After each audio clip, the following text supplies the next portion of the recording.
Hi, everybody. How is everyone doing? My name is Barrett, Laurie. I am happy to invite you to my channel today for a live stream interview with my friend, Chris Kinney.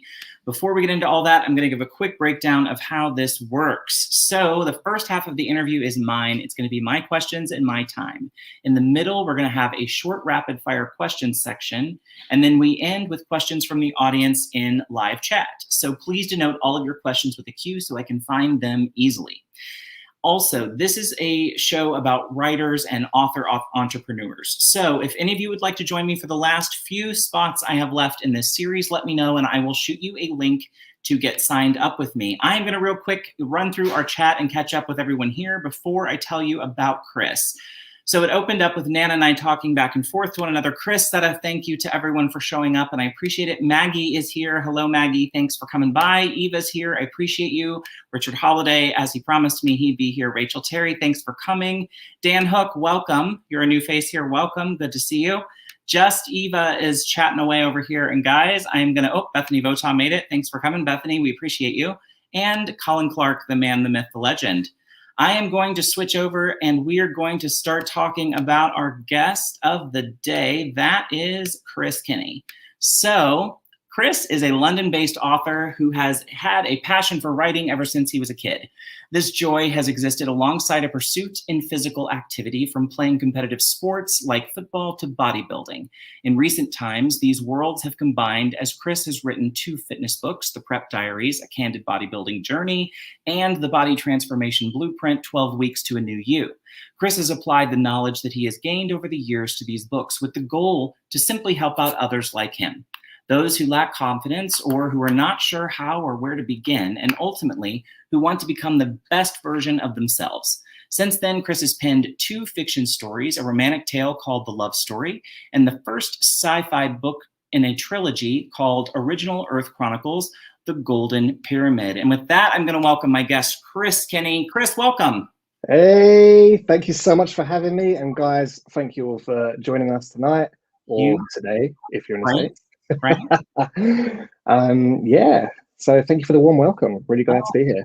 Really glad to have you. I'm going to real quick throw up a few people that hopped in while we were here. Richard Holiday, of course, is ready for the rapid fire. That's in the middle, my friend. Look at him.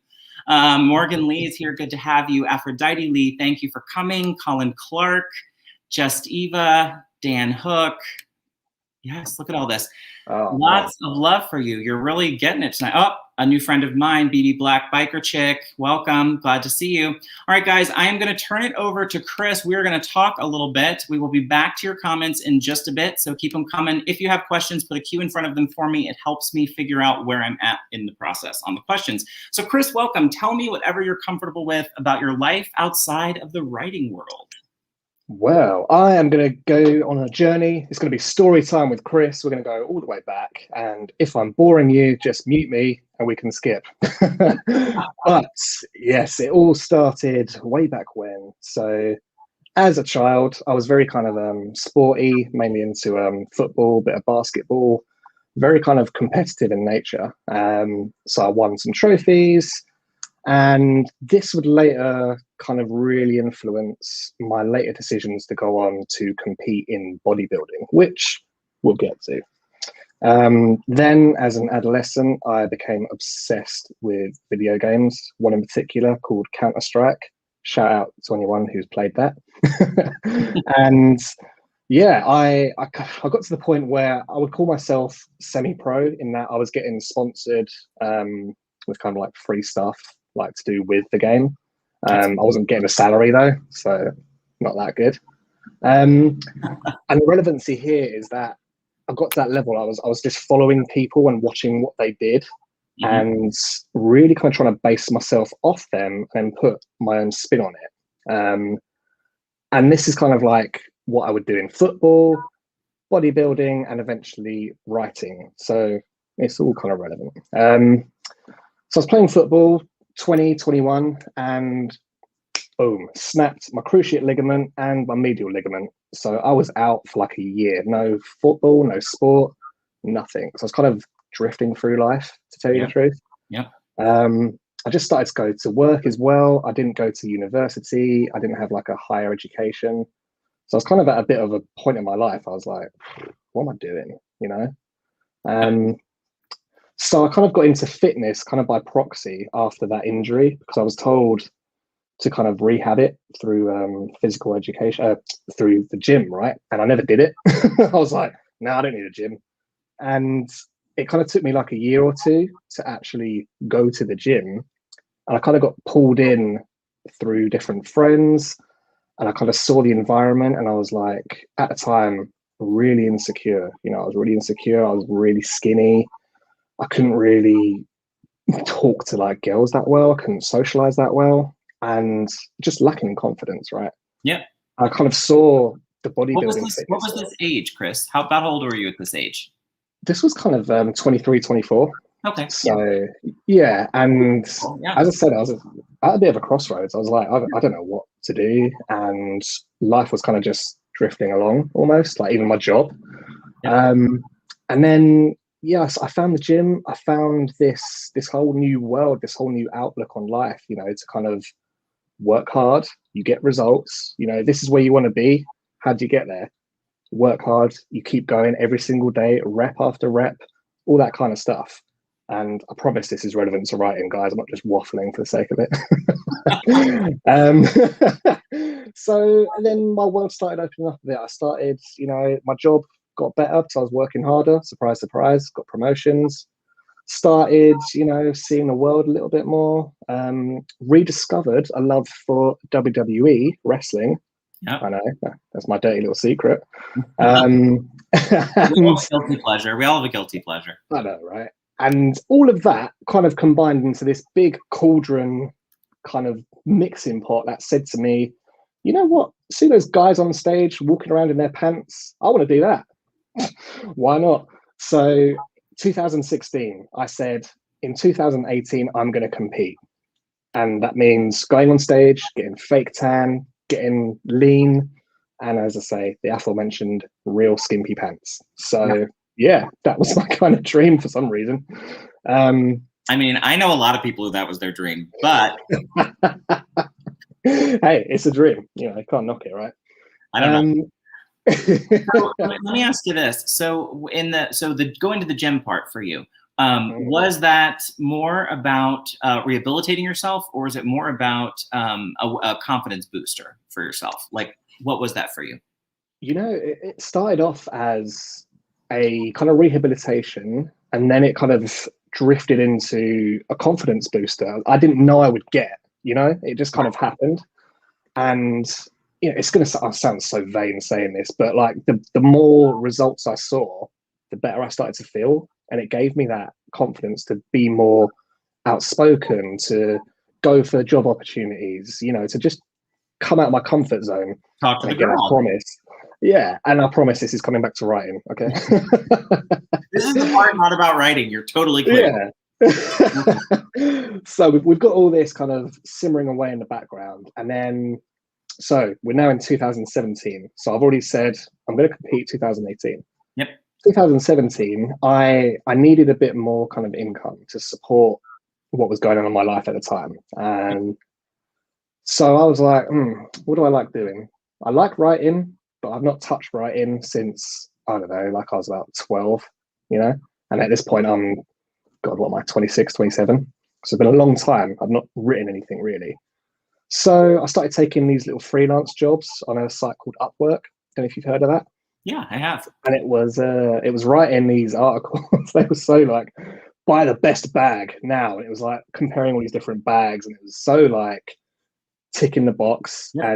But hey, you got to get paid, right? Totally.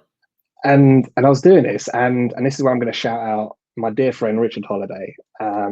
We started getting talking about this, and you know, because he was writing, I was trying to write but not really focused on it. And he was kind of saying to me, you know, why don't you, you know, do a blog? Because he had a blog on holiday, which was, you know, I loved reading that stuff. And I thought, yeah, why don't I do that? Why don't I start writing for me? Why can't I make something out of this? So I set up a blog, and I was just doing things like movie reviews. I was doing, God, what else was I doing? Like wrestling reviews, fitness reviews kind of as well. Yeah. And all this was kind of building in the back of my mind, this spark, I guess, that I could do some more creative writing and actually go back to my roots as a kid. I loved writing. Like, what happened to that? Why did that stop? So it all kind of started to come back and kind of culminated with where we are now. And shout out to Richard. There's his blog. Get on Richard, I'm going to make you an admin so you can add that as a link. But go ahead, keep going, Chris. Yeah, and all of that kind of just built up to where we are now. And you can see behind me, I keep pointing the wrong way. There you go. Yeah. These 4 books, 2 non-fiction here and 2 fiction at the top. And we'll kind of get into that as this chat progresses, but that is a hopefully brief little history of why I'm here, what I'm doing. Yeah, that's perfect. So do you remember, we a little bit alluded to it here, but do you remember the first time that you thought you wanted to be a writer, or, found that within your, knew that within yourself? Well, yeah, it kind of started actually when I was really young. When I was literally about 8 or 9, that was when I was like, yeah, I want to do this. It was kind of my first memory really of wanting to do it was then. And before that, I was a very kind of keen artist, I guess you could call it. I wasn't very good, but I loved it. And at the same time, I loved reading. I loved being like read to by my parents when I was little. They'd come and sit in the bed next to me and bust out a story. I would read, they would read. That stopped when I was like 27. I'm joking. And that naturally grew. And yeah, I remember even talking to my teachers when I was kind of 9 or 10 and saying to them, I'm going to be an author, I'm going to be a writer. And then it just kind of real life took over as it does. You get other interests, as I said, football, sport, computer games, and it just kind of girls. Yeah, right. And the flame just went to a little ember, and that was it. Yep. And then it didn't resurface until very recently. Richard's being Richard. I love it. So in what ways would you say your real life comes out through your storytelling? So in terms of characters, I would say kind of rarely, if at all really. Like, so if we take Original Earth Chronicles, The Golden Pyramid, one of the protagonists, Joe, he's 21 in the story. And he's kind of based off my awkward teen years. So if he's a bit awkward, then you can go, oh, that was Chris. Okay. And in my 2 fiction stories so far, I've had a Mediterranean female lead, and that is 100% a direct shout out to my fiance, who is Greek Cypriot. So and she's lovely. Yes, we had a little brief interaction. Yeah, so that's the kind of influences. And in terms of settings and environments, as I said earlier, I've seen a lot of the world. Well, in my opinion, I've been the USA, a lot of Europe, Asia, Australia, all that kind of stuff. So I do try and bring that into my environments and kind of mash them together a little bit. So they're kind of my own, but obviously influenced by what's around me, right? Yep. And lastly, in the love story, my mum and dad were 100% in the book.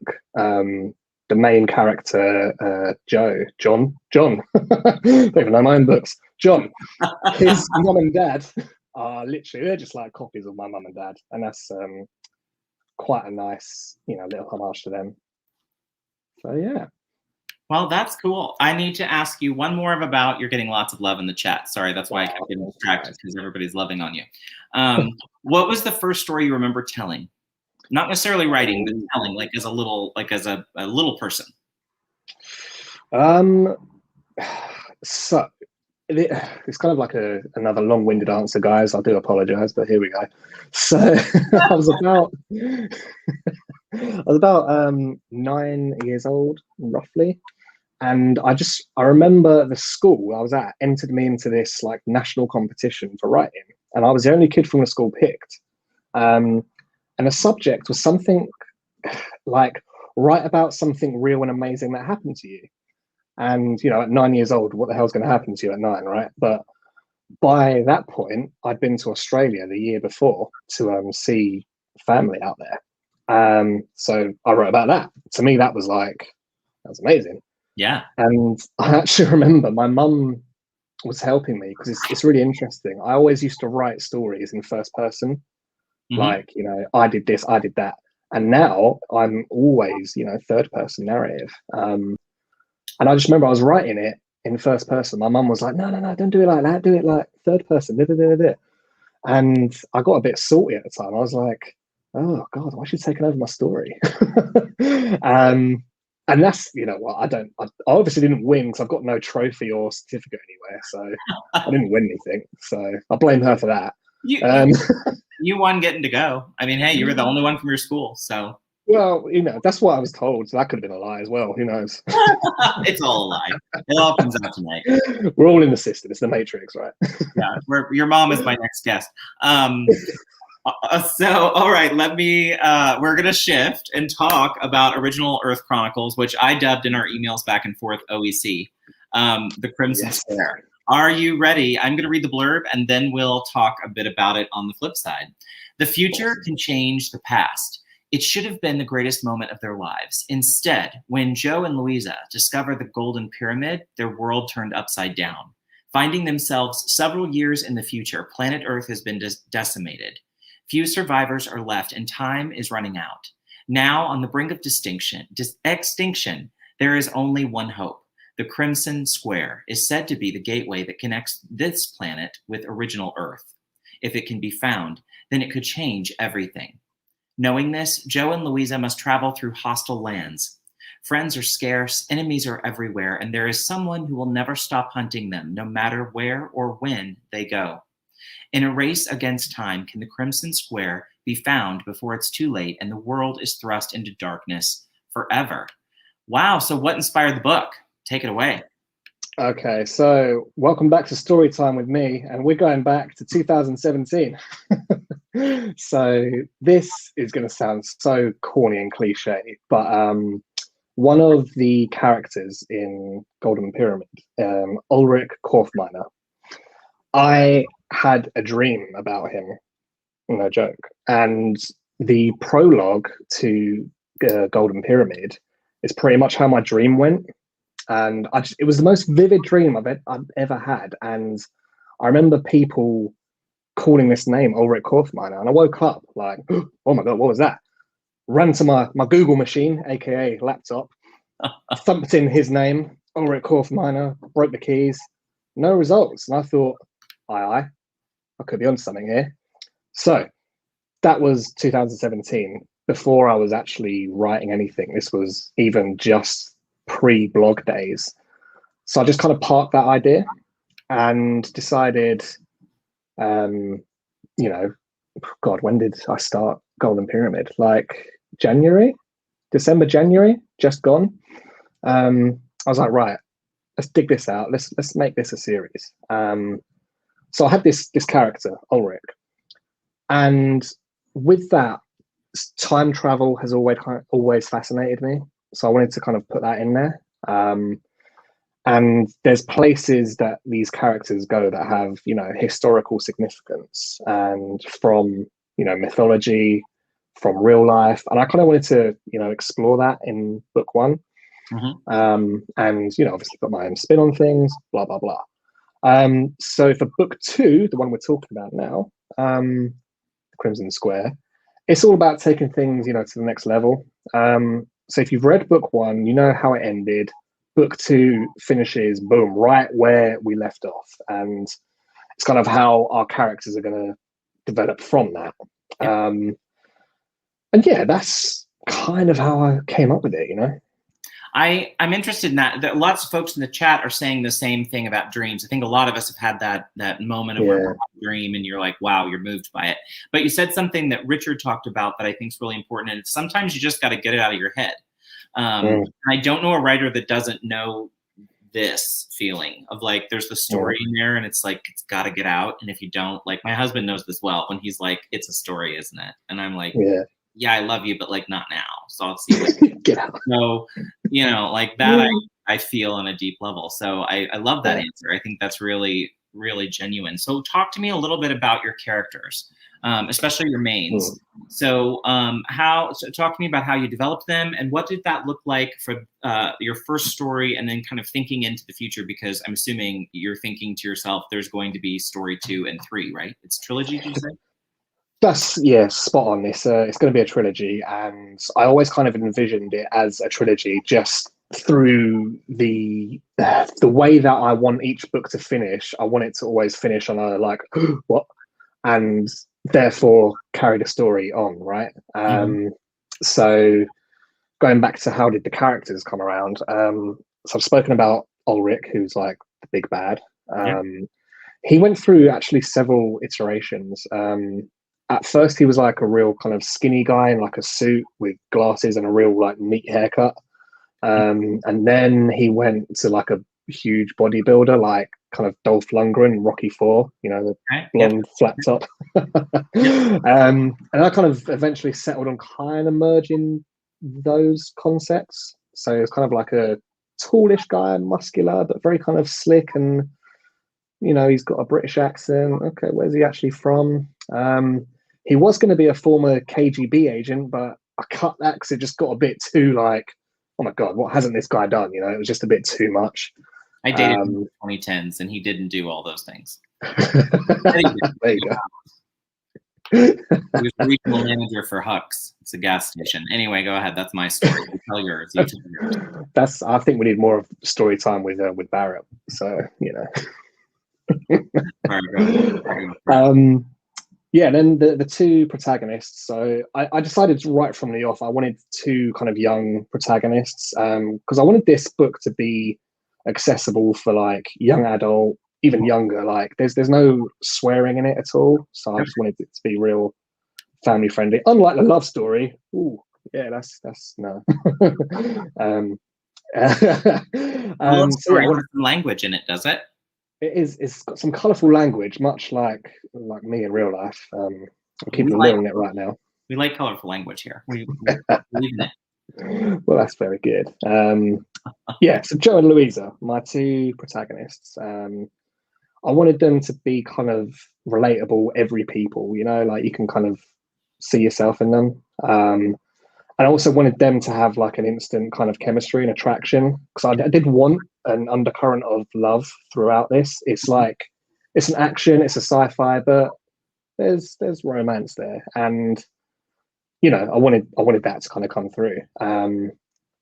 Yeah, and then there was another side character called Frank Williams, who I kind of put a bit of me in there and a bit of my dad, because he's bald, he's good looking, so naturally, you know. Yeah, so he kind of, again, just put myself in there a little bit, not too much though. We appreciate a self-insert. So talk to me a little bit about the world then. So when you're creating the world, what about your real life comes through in that? And then if none of it, then where did it all come from? Like, was it all from the dream, and how did you kind of develop it? You know what I'm saying? Because it's speculative, it's future. So talk to me about it.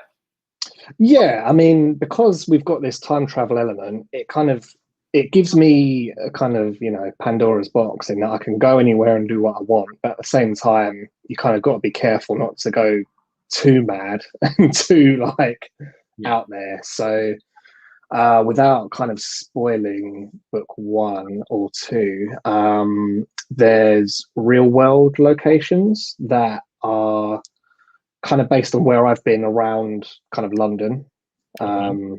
So you'll see that in book 2 especially. Again, I'm trying to be very careful with my words, so forgive my very slow.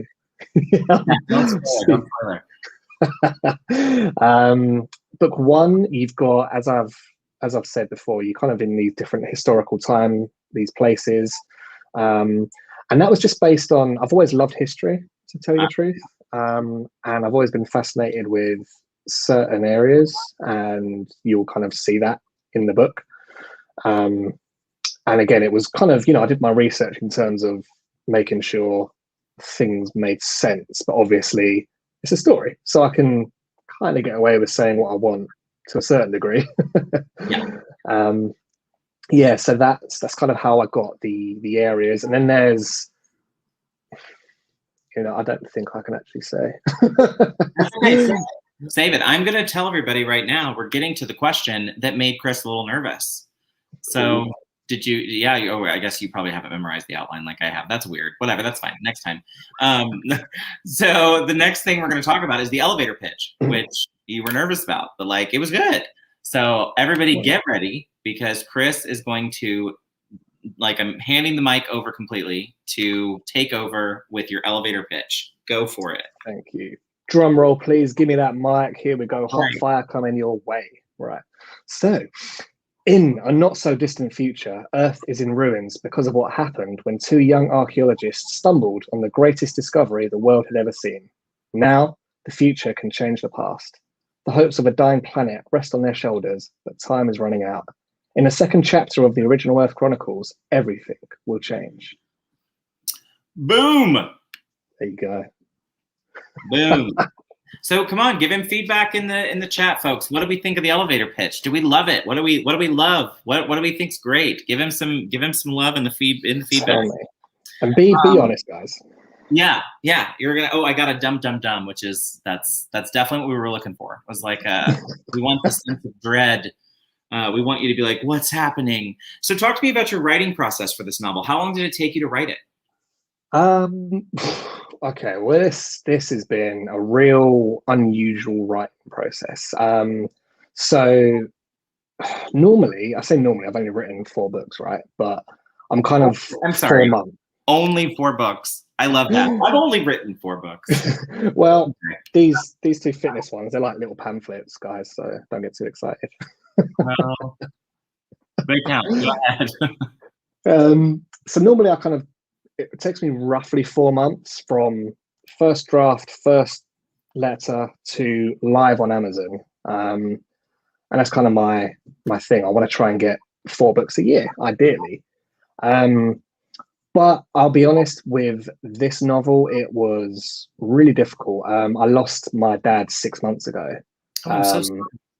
No, it's been, it is to be expected, devastating, everything. And, not to go down that path too much, but he actually got diagnosed with really rare lung cancer. And he had 5 weeks from diagnosis to passing. 5 weeks. That was it. Right. Yeah, it was so aggressive. And he was a young man, 65, fit as a fiddle. My mom's age, my mom and dad's age. Yeah. Yeah, you don't expect that at that age, right? And obviously, that kind of ground everything to a bit of a halt. That was March. So at that time, I was trying to get Golden Pyramid finished, and I did just about, and then put that out in May. And then I just kind of decompressed a little bit. I was like, oh my God, I just need to take a breather.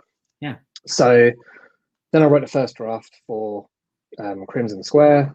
That's been done. I then started to edit it. I then had a conversation with the illustrious Kent Shawn, and he really gave me some reality checks and some pointers and some, sanity checks as well, I guess. And it's like, actually, have you thought about XYZ when you're crafting a story? And it was kind of like, oh my good God, let's start again. So I'm currently editing the Crimson Square now, and this is, I suppose you call it like the second edit. And I'm literally, Barrett, I am rewriting every single line at the moment. I am really going in on it. That's good. So my hopes was to get it done for this interview. Yeah. So I'm hoping, fingers crossed, I can get it out for end of October, which, Halloween, which is my birthday, kind of explains things. That's amazing. I will do some shout outs about it when it's Halloween time. You email me and stay in touch with me, and I'll put it in videos and things during that time. So we'll definitely be staying in touch. That's absolutely guaranteed.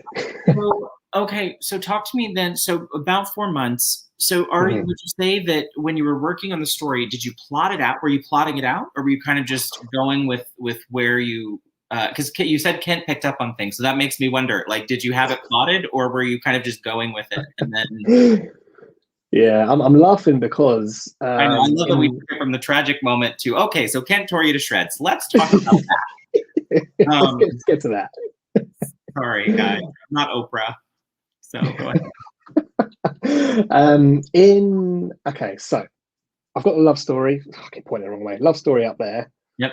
That I didn't plan a single thing. I just wrote that and wrote it and wrote it and wrote it and wrote it. And fine.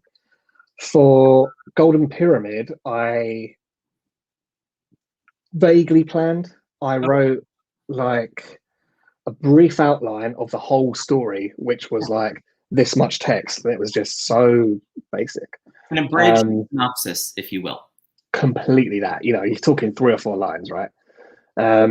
For Crimson Square, I wrote every single chapter. I wrote 5 or 6 lines in each chapter about what I wanted to happen. I had an Excel sheet with hero's journey and my characters in that Excel sheet about where each step of the hero's journey, what they're going to be doing. And so, yeah, you can see straight away how it's evolved just in the space of 3 books, right? So yeah, that's kind of my process at the moment, and plenty to learn still, plenty to still figure out. But yeah, that comes. I wanted to throw these up. You got lots of sympathies and hugs and thoughts during our so I wanted to throw them up just so you could see them. But something that people are kind of connecting with you on with all of that was kind of the pantser is what it sounds like you are more of. And you're trying to move into being like a plantser maybe, where you still kind of outline, but you're going to still do your own thing. Is that accurate description of where you're headed? I think plantser is my new moniker indeed. I think that works perfectly. Okay. Sweet. So Aphrodite was saying, and I wondered if this, or no, I guess it's Richard, sorry, bullet points. So is bullet points your thing? Is that your best way to story? That's fine. There is no wrung answers here. So there is wrong answer apparently to Richard. Well, to Richard, but come on. Now, did I see a rumor? Oh, hey, Nia, how are you doing? Did I hear a rumor that you and Richard went to secondary school together? You may have heard some rumor and innuendo, and that is confirmed. We did. Yes. Interesting. So would that mean that Sir Richard Holiday was not picked for the writing contest that you would have? No, this was before that. So, okay. So it wasn't like a head competition because not yet. Yeah. Thank you for coming, Nia Vixen of Fiction. I am on her channel tomorrow night. We're giving unpopular opinions. So if anybody wants to hear me bitch about publishing, head over to Nia's channel tomorrow night, and I'm going to unload on some people over there. So get ready for that. Juicy.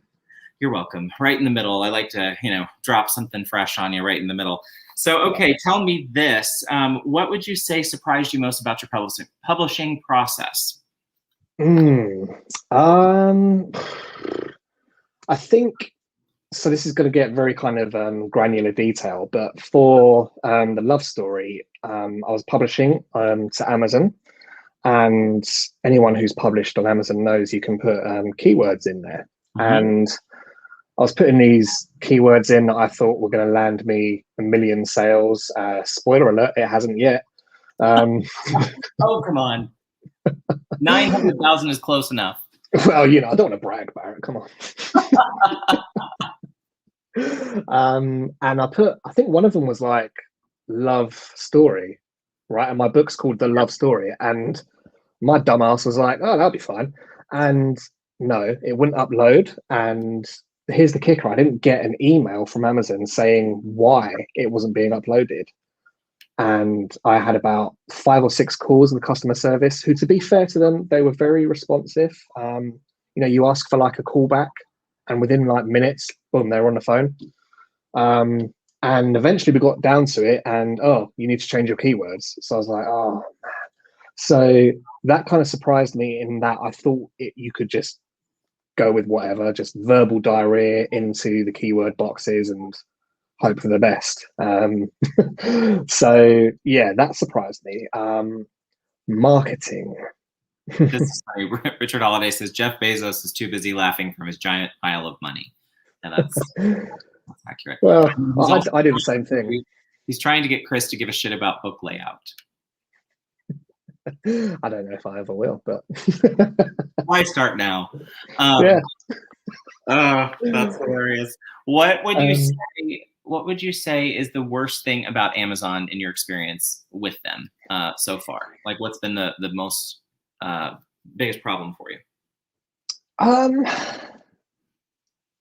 really, again, nitty gritty things like fitting book covers into the dimensions. Like, I told my cover artist for Love Story that, oh yeah, it's about 300 pages, and he made it to that spec, and it Mhm. turned out it was a bit more, or a bit less, whichever way, and it just wouldn't work. It wouldn't upload. So after the keyword issue, I've now got this issue with the cover, and I'm thinking, good grief.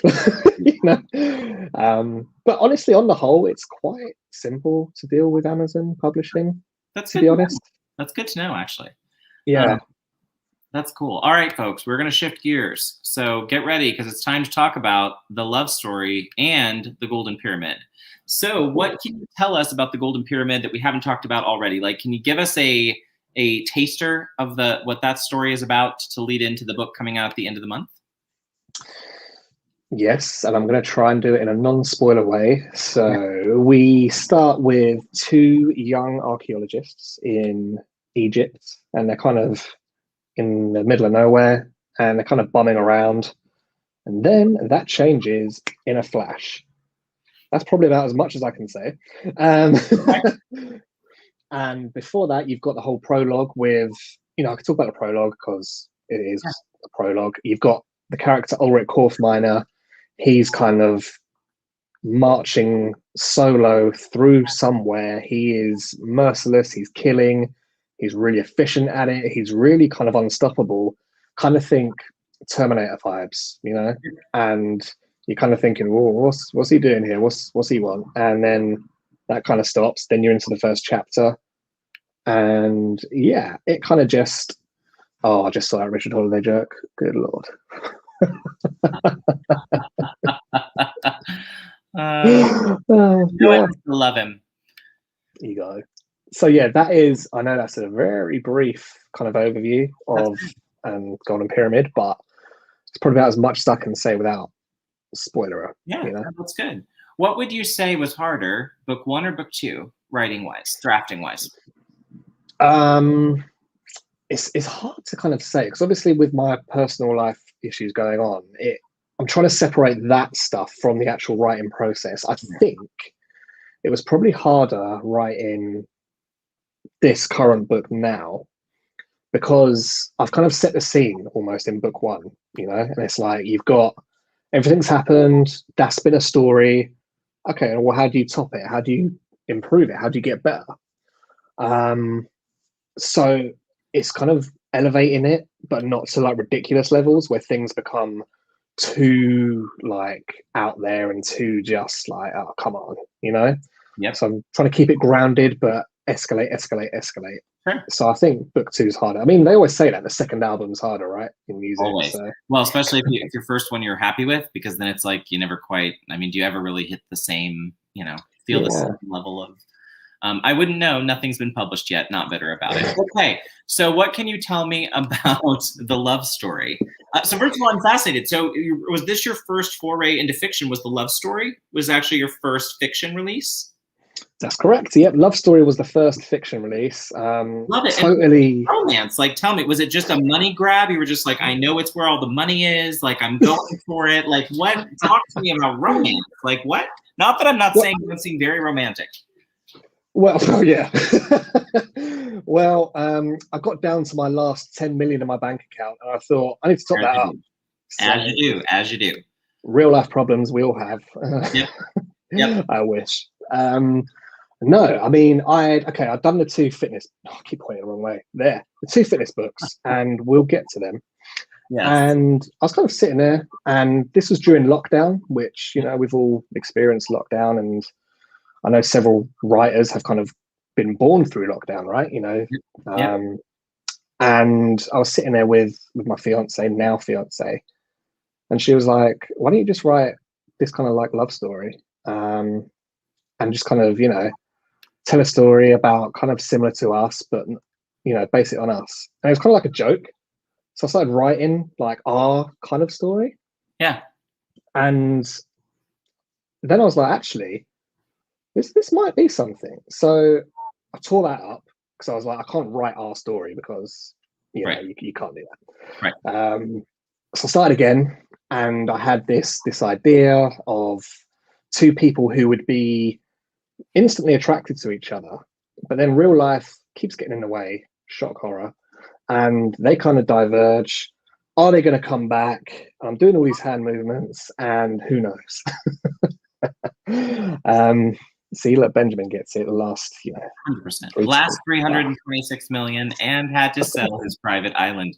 I cannot think of anything more relatable, Benjamin, than that, because we've all had to cut back in these tough times. I know, right? It's horrible. So yeah, it kind of started out as a bit of a, not a joke as such, but just a bit of a exercise in creativity, I guess. It was just like, bored shitless in lockdown. We've completed Netflix. I've played every single, console game. I've done everything. Let's just write something. So there you go. It starts at Winter Wonderland, which here in the UK is like a Christmassy themed, like bizarre theme parky kind of thing. Comes up every. Really scary. Yeah, it's awful. Yeah, it starts there, and I've never actually been there. So I was like, I can write about this. I've never been there. Benjamin, I've been so worried. This makes me feel better. Oh, thank goodness. Just the Lamborghini, just the Lambo kids, not the island. So we all still have somewhere to go for Thanksgiving. Okay, sorry. Go ahead, Chris. I worked with you again. Listen, man, you interrupt. Feel free. You're the boss here. Yeah. Yeah, so it kind of started out as a bit of a, as I say, creative exercise. Thought, I'll just write this, why not? And then as it developed, I was kind of writing it. All of a sudden it's turned from 2 pages to 20 pages to 100 pages, and I was like, what, let's just do it, let's just publish this. And we work as a team, my fiance and I. She's a languages teacher, head of Spanish, and she's fluent in 5 languages, maybe 6. She's going to kill me for getting that wrong.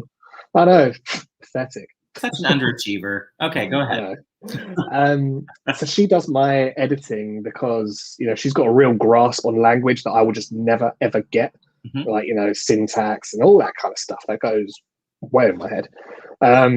So yeah, she does the editing side of things, and she was editing it and she was changing stuff, and she had a lot of input into the story because she reads romance. And it's my question. Did you read romance, or what was your creative well? Did you go to like some rom-coms, or like what the rom-com? Exactly that. I mean, I'm guilty of a rom-com, Barrett. I don't mind telling everyone here I love a rom-com. Easy hour and a half. Yeah, exactly. It's just you sit there and you're like, oh, this is cool. So like Notting Hill, stuff like that. Notting Hill is actually a location in the book. So is it really? I love that. Yeah, so it's shocking. I don't know where the inspiration came from. I'm a real savant, right? You're just a boy standing in front of an audience asking them to buy your book. So that's really interesting, because so you kind of wrote it yourself, you gave it to her, you'd kind of say, okay, here are my pages, and then she'd kind of give you feedback on like, you need this, you're missing that, give me more of this. Yeah, exactly. And when I started writing it, it was very wordy, very descriptive, very like, the oak doors were pushed open and they made a creak, and it's like, this is a romance. Get past that, get to the dialogue, get to how they're interacting. And that was a wake-up call, because I've never written like that before. So it was actually awesome to get that lesson, if you like. And we had a blast writing it together. And yeah, she definitely gets half the credit, maybe 40%. Okay, well, and some royalties, I'd say. Yeah, maybe. Well, at least when you're down to the last million. You don't want oak doors. That's the wrong kind of wood. Exactly. Richard, I can't take you anywhere. All right. Will you write another romance at any other point in your career? That was a question by my friend.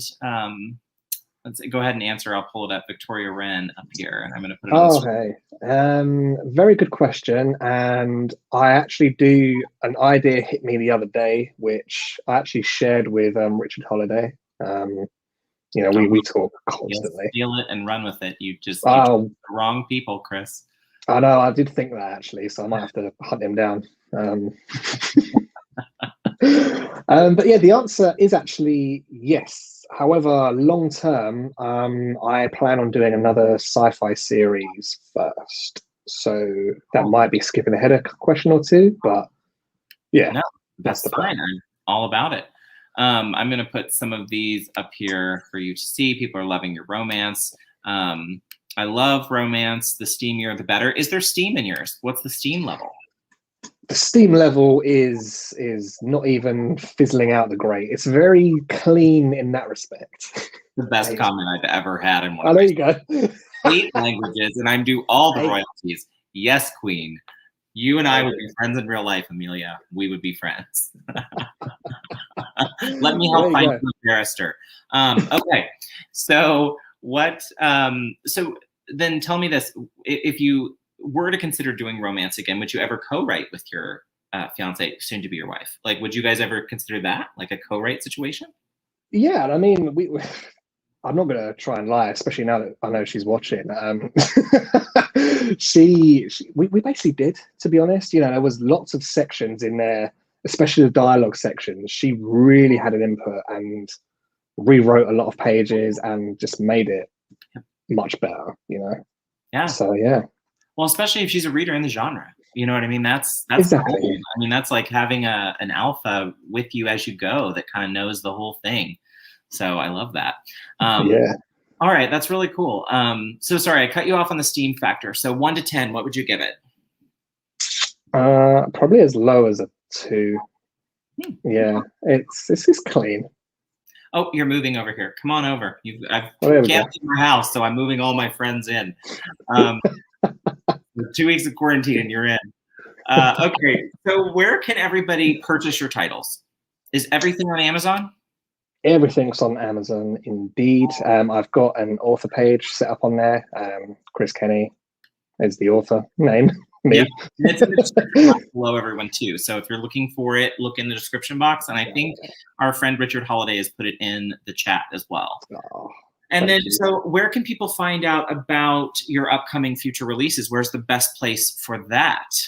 So the best place for that is going to be the newsletter sign up, which somewhere down there in the description box, chriskennyauthor.com/newsletter.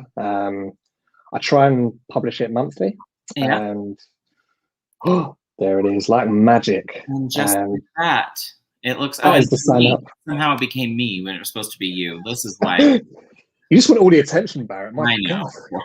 Look at that. So it looks like this. So you'll know you found it when you get there. So sign up for the newsletter. Newsletters and reviews for books save people's lives, authors' lives specifically. I should have been more specific.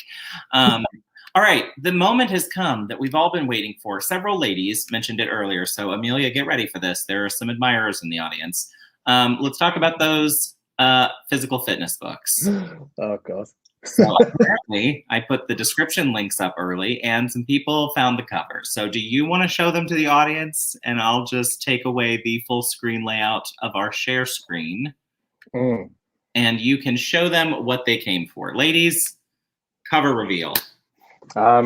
You've got this one, which isn't me. No, that's the one they came for. That's definitely the one they came for. That's not even me, and that's probably going to fall now. And then you've got actually me. Ta-da. I think that's the one they came for. Oh God. Oh gosh. All right, let's turn you into a piece of meat. Let's objectify you. What can you tell me about these 2 books? Okay, so welcome back. We are back to story time with Chris. Buckle up. Okay, so my original desire was to go into online coaching, and by that I mean helping people lose weight, helping people feel better about themselves, and not necessarily losing weight, maybe gaining muscle as well. And essentially, I wanted to offer people something I never had, which was the tools, if you like, that give you a very basic breakdown of what you actually need to do to get to a certain level. If you want to look like that douche on the cover, well, here's how you do it. And initially they were written as hooks to kind of get people to sign up for my online coaching services, Really? which never happened. I never had I never got a website. I never got a newsletter. It just didn't go down that path for me, because I found through this, I actually sparked a love for writing again, hence the fiction books now. Yep. So do you want me to kind of explain each book? Or... Please do. Yeah, kind of take it. Okay. So the Prep Diaries was kind of taken as a journey through. I wanted to compete, as I said earlier. I said in 2016, I'm going to compete in 2018. And it was just kind of following that journey. And that little blog that I spoke about earlier, I was actually documenting on there my journey through prep. And when I say prep, I've not explained what that means at all. I do apologize, guys. Prep is what you call the period in the run up to a competition. And when I say competition, I'm talking about guys and girls on stage posing, getting judged, and winning trophies, hopefully. Yeah. And sounds mad. It is mad, and yeah, it's a whole crazy thing. I'm waiting for a documentary series on that whole subculture because I find it fascinating. But go ahead. Sorry. Honestly, man, it is, and you and I can have several hours of conversation about it because it is it's a crazy world. But yeah, back to this. I was kind of documenting on my blog, kind of weekly, like, here's what happened this week. Here's what I found really difficult. Here's the challenges in terms of, I'm eating less, I'm losing energy, I'm not as strong in the gym, but I'm looking better, all that kind of stuff. Mm-hmm. And it was just me putting something out there as kind of a bit of like, I don't know if therapy is the right word, but it was just like, let's kind of share it with the wider world and say, here's what I'm going through. If you ever want to compete, well, here's what you're going to be up against. And that's not to try and turn people away. It's to just try and bring the reality into the situation a little bit. Because it's not all glitz and glamour. Like, you look great at the end of it. And you look good for one day, but it's a real mental strain. It's a real physical strain and an emotional strain. It's a whole thing. And I just kind of wanted to document that, just even for me, looking back 10 years from now and going like, oh, wow, I did that. So what do you think is the biggest connection between the path of getting yourself physically fit and what that took for you and what the path has been like writing for fiction? Do you see any correlations between those journeys? Absolutely, I do. And I kind of always relate what happens in the gym is a bit of like a microcosm, if that's right. That's the right word, I think, for real life. Yes. You see, again, my example, I used to see massive dudes, shredded, big muscles, and I'd be like, oh my God, I want to look like that, And you talk about real life and writing more accurately, and you see these top authors making sales, everything, blah, blah, blah, blah, blah. I want to get there. Well, how do you do both things? Mm-hmm. You work hard and you repeat exercises over and over again. And, you just keep trying to be better every single day. And so in the gym, you're lifting weights. With writing, you might be doing flash fiction, you might be doing blogging, you might be writing books, and it's all about just learning and making those little steps. And for me, I got to a certain level with competing and stuff, and I know how I got there. For writing, I'm right at the bottom of the journey again, and I love it because I know I can only go up, right? I can only get better, I can only work, and I love the grind, Barrett. I'm really sad. I just love working hard. Yeah. And I just love going for it. So that's kind of the parallels between the two. You've just got that work ethic that where your goal is or how you're going to do it. And again, what I want to dive into really, really quickly is having the right information. So if you're in the gym, you're doing one exercise and you're going to get 12 different guys are going to tell you, well, when you're lifting that, you turn your wrist like this and turn it like that, and you're kind of listening to all these different people when you're like, oh God, what do I do? What's right? And again, with writing, you've got all these different ways of storytelling, all these different rules. Don't do this, don't do that, don't do this, don't do that. And of course, you have to have an ear and listen to everyone. That's always my takeaway, is listen to everyone, cherry pick what's going to work for you, and actually use it to climb your own ladder. And I'm getting very kind of vague and descriptive, but I hope that kind of makes sense. No, it does. That's good. You're getting lots of chat love in the chat. I got to put it up here because it's hilarious. Amelia's a gem, by the way. She is dying in the comments. She's telling Richard and you that it's definitely, the calendar is definitely happening now. You have the same royalties for it that she got for Love Story.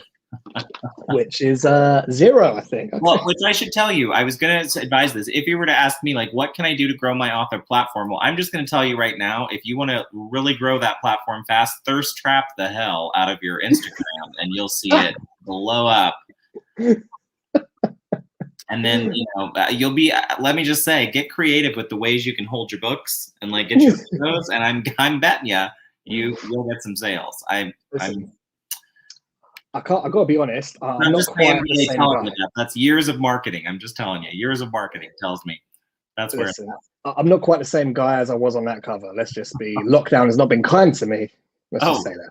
Me either. Richard set up above, I have a face only a mother would love, and that I feel that after quarantine.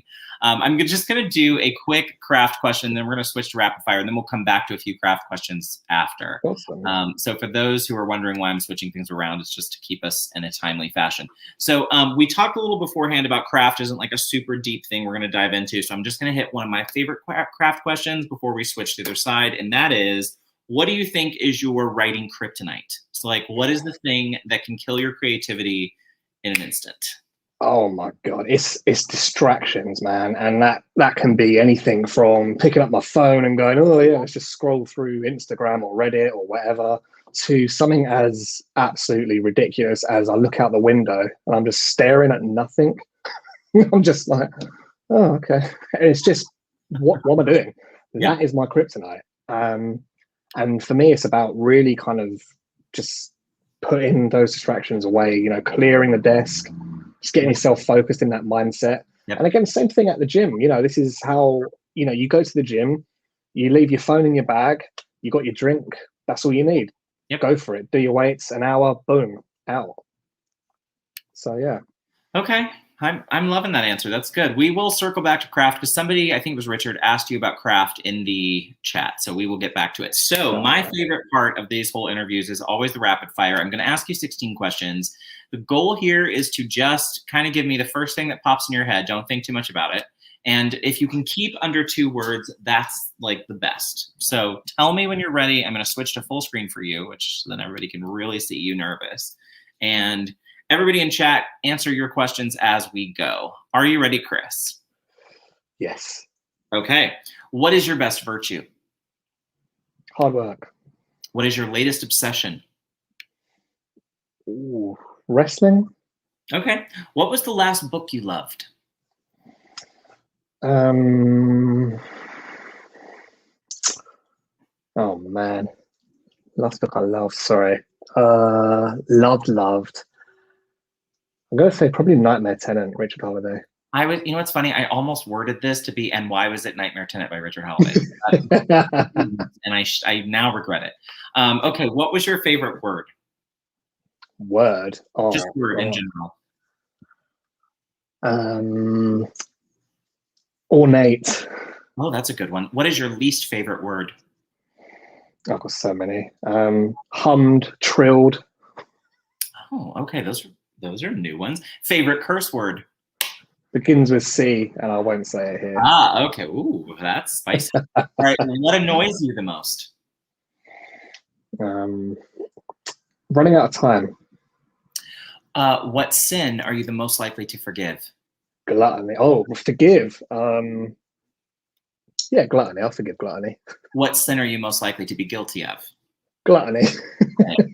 What can always bring a smile to your face? My fiance. Oh, I love that. Where else would you live besides the UK? USA. Where are you the happiest? At home with my cat, my fiance. Good answer. Especially because she's watching. If you could have any superpower, what would it be? To be able to stop time. That's a theme with you. That's interesting. If you could meet any author, dead or alive, who would you want to have dinner with? Oh, Alexandre Dumas or Dumas, however you pronounce it. Yes, I love that answer. Count of Monte Cristo for people who favorite book. What trait do you admire most in friends? Hard work, passion. Good answer. What trait would you say friends most admire in you? Maybe enthusiasm. Okay. Cool. All right, let's see what your friends in chat said, because I found a lot of words that I had never heard before. First of all, Alan said, and I like this, I feel the best way to avoid it is to go somewhere specifically. This is about distractions. Specifically to work. I used to go to the library and leave my phone, etc., in the car and force myself to work a set number of hours. That's actually a great idea. That's awesome, Alan. This word I've never heard of. Plinth? Plinth. How do I? Yeah. It's like a little raised platform, little tiny. Interesting. Yeah. Okay. Never heard of that. Moist. I mean, that's always a favorite on here for that one. Yes, to avoid distraction. Trilled. Okay, yes. This was my question. Trilled? Yeah, I think that's a word, and I think I hate it. Then there's, of course, Richard's got a few here. Uh-oh. A couple. We've got a guest. Oh my goodness. Hi, Kitty. Oh, and he does not want to be here. I love that. Amelia's like, talk to my agent. I'm not coming on film. There you go. Oh, I hate the C word. Liars annoy me. Two-faced people. Lust. Lots of lust. So we got lots of lust. We got pride. We got greed. Why is it Nightmare Tenant? Of course, with Richard Holiday. Sign up for Richard's newsletter. Ireland. At home. Bring the cat. Bring out the cat. There we go. You know what? She delivered. So you know what am I gonna do? And it's jumping ahead, people. So we're getting back to it. Birds trill. Okay, now I kind of get what a trill. That's okay. That. Thank you, Colin. Thank you, Colin, for the description, because I was struggling there. All right, I'm going to go back to the chat because there are absolutely tons of questions for you. So I'm going to go to the beginning and start popping them up and letting you just kind of answer. Will, come on, load. It's being real slow, which I love. Here's one. I'll just pop this up for the time being. Will you publish a Chris Kinney calendar? Of course, that's the question that loaded. This is pretty. Well, let me go back, friends. So all of you who put questions at the beginning, I love you. I appreciate you. I can't get to them. Thank you, guys.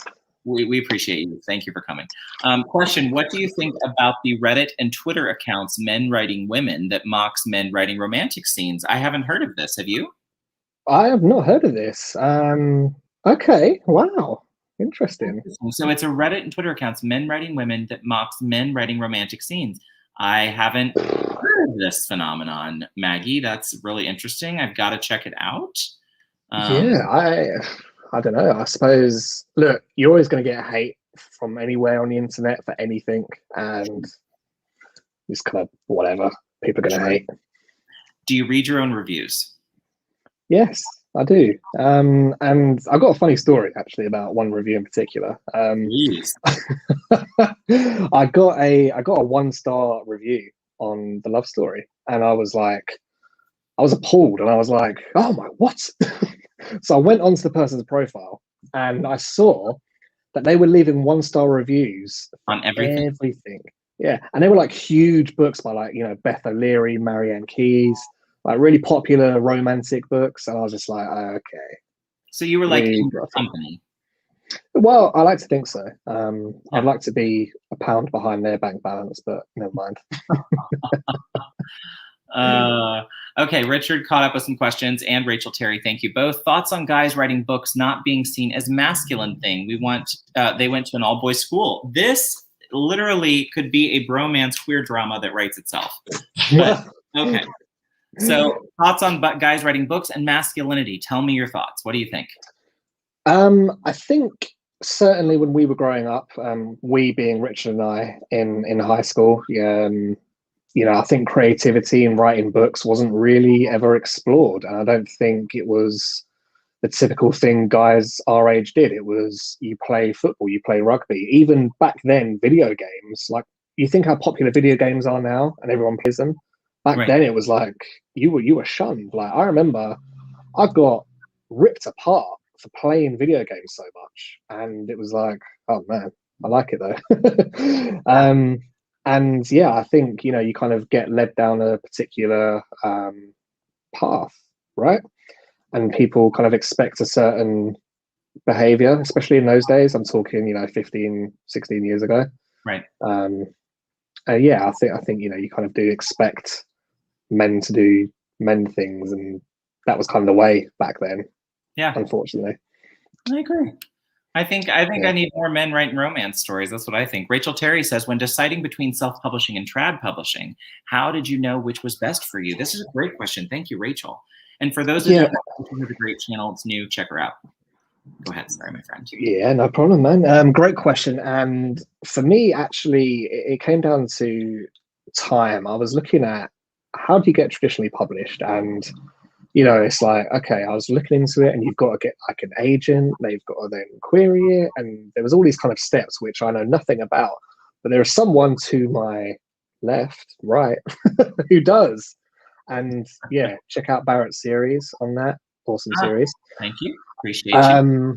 Yeah, I mean, for me, it just came down to a timing kind of thing. I just wanted to get books out, so to speak. And this is not a secret. I eventually want to turn this into a career. I want to give up my day job. I want to be a full-time writer. And in my head, I'm like, okay, if I self-publish, there are a number of benefits, including more royalties, including I can change things when I want, including it all belongs to me. Control. Right. Yeah.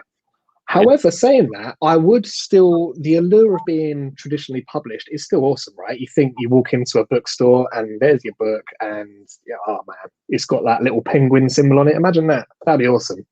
So it's probably something I will actually explore in the future. But I think I need to cut my teeth first and get better. Yeah. To be brutally honest, get better, write more stories, write more books, and see how it goes. I love that. This is for fun, but what rock have we been living under to not have heard of men writing women? It's been a fun 2 years, let me tell you. Thank you, Margaret, for popping in. I just see you there. Good to see you. Home from Aaron. Say, hey, welcome. I saw a question. Here it is, Richard Holiday. If you wrote another romance in the future, would you write outside of your own orientation? Oh, that's interesting. What do you mean by that, orientation? Like a gay orientation. Like you could write a boys' cool love story. Amelia, are you listening to this? Because I think we could be on something here, right? Yeah, actually, genuinely, it is something. Thinking about the schoolboy stuff, I think that would be a really interesting topic because you're at that sort of age, where, 14, 15, things are a bit, you don't know what's going on anyway. Yep. Then you throw in, oh my God, same sex. Oh, you can't do that back then, right? Oh yeah. Well, still now. So, I mean, it's parts of America. Yeah. So I think it could be a really interesting book, full of conflict, full of uncertainty. And actually, I just don't know if I'd feel like a bit of a fraud writing it. Do you know what I'm saying? Like, I don't know if I would do it justice. Yeah. However, I'm not saying that. Yeah. She is listening, I just heard. Oh, see, I like it. Tell her, you know what I could see is she could do a love triangle and then see which way the character goes. Write that down. Fascinating. I don't know. These ideas are just coming to me. I don't know. Oh, I like this question. This is a good one. Do you worry about genre or age group hopping? Great question. Yeah, actually I do, because if we look at just behind me, there's 4 books. One of them's fallen down. And we've got 2 non-fiction books. We've got 1 romance book. We've got 1 sci-fi time travel book. So it's like, whoa, hang on, who is this guy? Where does he belong? Yeah. So I think actually I need to stick with sci-fi for now. And that's my kind of short, medium term plan. stick Sci-Fi, write another longer series than a trilogy. I'm talking 6, 7, 8 books. Yep. And then we can come back to, oh yeah, let's look at these romance ideas like the love triangle, the gay and the straight triangle, you know? Yeah, that's fascinating. Why not? Margaret says, I think this is the struggle for a lot of people. TradPub timelines seem excruciatingly long when a story wants to be out. Yeah. In addition to the old standby control issues. Yeah. I'm legitimately over the moon to see my book on a shelf in Sainsbury's. This must be like a Barnes & Noble bookstore. Is Sainsbury's a No, it's like a supermarket, grocery store. Oh, like a grocery. They sell books, yeah. Got it. Okay. I have no aspirations to get literary literature prizes, just want my work out there. I loved this. She said, thank you. The question I'm struggling with myself at the moment, so nice to get other people's perspective on it. Rachel Terry is new to AuthorTube, but I think considering which way to go on the publishing world. And yes, it says you'd be happy to discuss it with you. That's good to know. Connect you to. Some of the books I've most enjoyed recently have been from self-published authors read on my phone that I may never have been exposed to in the traditional publishing environment. That's a great point. I love Thank you. I love Rhombus. That's very mathy of you, Richard. You know I love the math jokes. Oh, come on. Have a higher opinion of yourself. At least aim for Marks and Spencer. Oh, that was good. All right. So I have a couple of questions for you still. I'm going to switch to, how about, what was your favorite book from childhood? Ooh, okay. I had to kind of go back and forth on this in my head. And between The Hobbit, Prince Caspian, Goosebumps, and Harry Potter, I'm going to settle on Harry Potter, the Philosopher's Stone and Chamber of Secrets. I read the everlasting shit out of them. They're dog-eared, awful, but I loved it. But you know what's funny? That was your because we were talking about this before we came on stream. My baby sister is you guys are the same age, and same with her. Like that was her. Those books were like her introduction into reading. And like for my generation, like R.L. Stine was the dude, and like the Goosebumps books we could get at our schools. We had book fairs like once a month or something like that, and so I was like the kid with all the R.L. Stine books. So like R.L. Stine was my jam back in those days. Love that. Definitely, I understand that J.K. Rowling on the floor was very influential with your generation of kiddos. For shiz. Okay, this question I enjoy as well. Which authors are most influential to you? Why is it Richard Holiday? Sorry. Well, obviously Richard Holiday, number one. Probably at the moment, aforementioned Alexandre Dumas, or Dumas, however you pronounce it. I love his work. I think, funnily enough, J.K. Rowling has to kind of get a bit of a mention because her prose is very kind of light and easy. I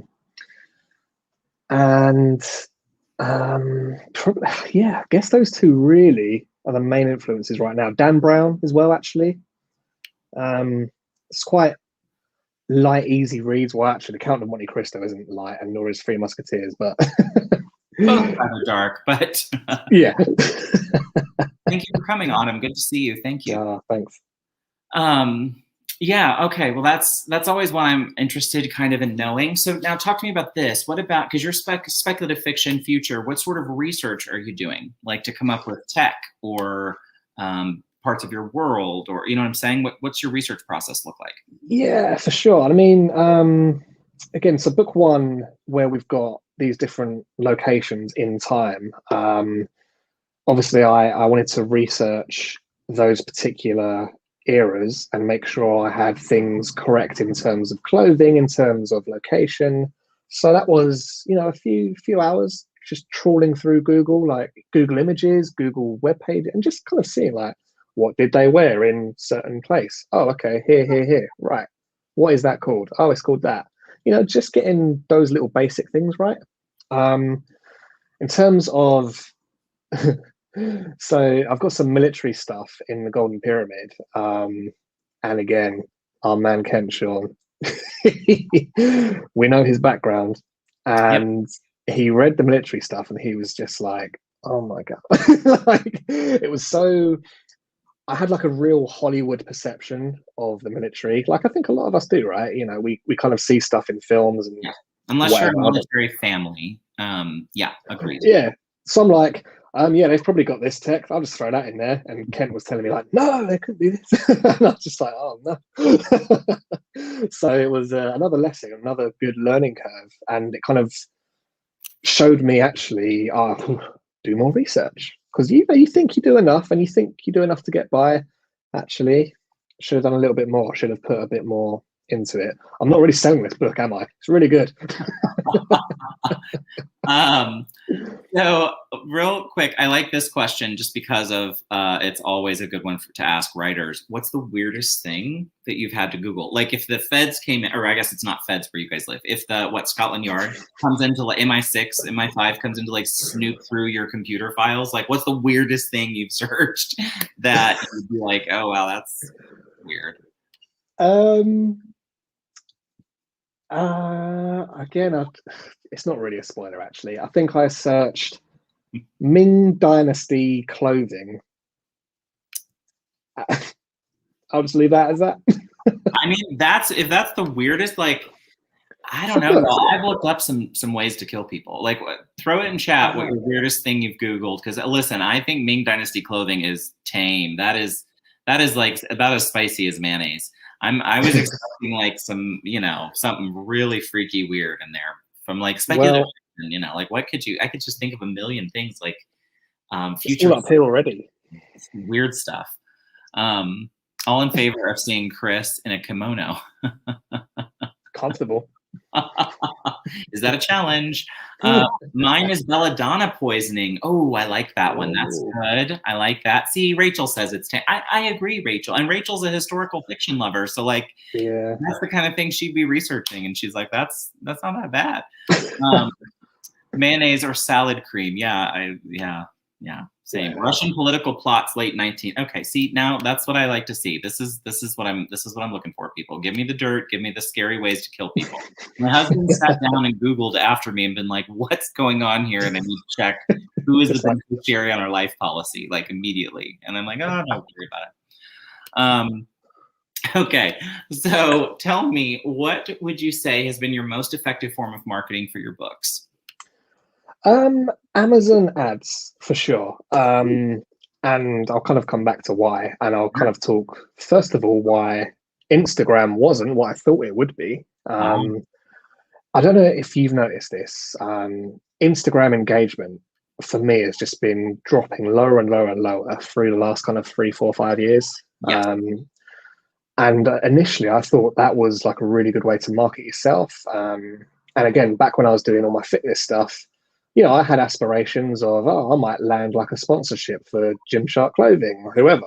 Yeah. So let's get out there. Let's bombard Instagram with hashtags. Let's share stories. Let's da-da-da-da.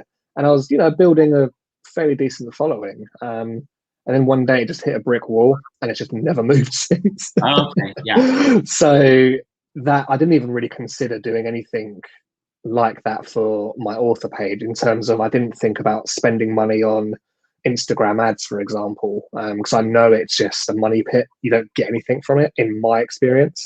Right. So Amazon ads was, and still is, it's a bit of a dark art, right? I don't know if you've messed about with it or know anything about it. I haven't. I'm going to go trad pub, so I have nothing in the world yet. So I'm learning all of this from you guys. I love it. So tell me all the details. So yeah, with Amazon ads, it's very easy to create an ad, and you can just throw it out there and kind of sit there and go, well, we'll just wait for the money to come in, and shock horror, it doesn't.